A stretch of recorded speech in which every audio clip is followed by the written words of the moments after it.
Hey class, this is Jay. We're on week 4, informative speeches. I chose to do mine on serial killers. I'm quite sure I'm going to get questioned at work on Monday because I did all my research on the work computer and I was getting crazy eyes. But let's get into it.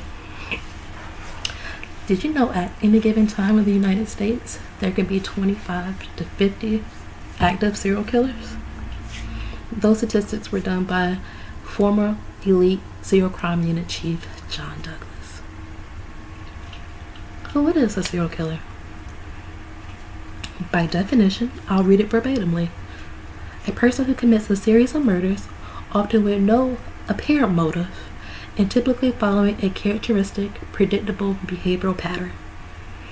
When you think about that, criminal minds probably come into mind when they're analyzing all the characteristics of the crime to profile a person. Yeah, it makes sense. But a serial killer, to be deemed one must kill 3 or more people over a 1-month span or longer. Okay. But it's also been noted that serial killers normally have this one, I guess it'd be disorder in common. It is called APD, which is an antisocial personality disorder.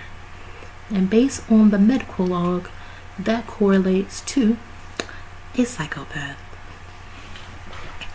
A psychopath can come in any shape, size, form, gender. That's just the reality of it. So you never really know. But some of the well-known characteristics of a serial killer are lack of emotion, antisocial, controlling, predatory behaviors. That's just to name a few. But some serial killers are extremely smart, educated, well put together. For instance, we have Ted Bundy. Everybody knows Ted Bundy. But when you look at his backstory, he was a smart guy with an IQ of 113, so pretty average. But he was charming, charismatic, a ladies' guy, even had serious relationships. But he was an organized serial killer. It's crazy. But back to the education, the most prolific serial killer is, what is his name? Harold. I wrote it down. Harold Shipman. Harold Shipman was a medical doctor who killed over 250 people in his care within a few years of time. You have to have a PhD to be a doctor. And he didn't get away, but he killed 250 people in his care that families trusted. So this makes you look at who a serial killer could really be. What causes a serial killer will be the next question.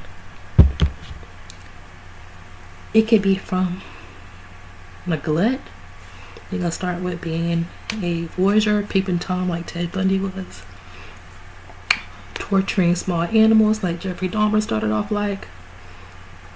Being abused as a young child like Orleen Voorhees. Is how you pronounce her last name.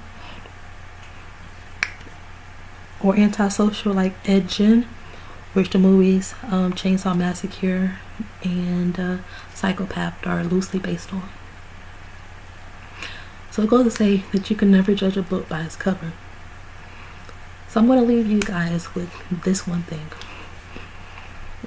Did you know that in a 76-year lifespan, the average person will walk past 36 murderers? How many of them are serial killers?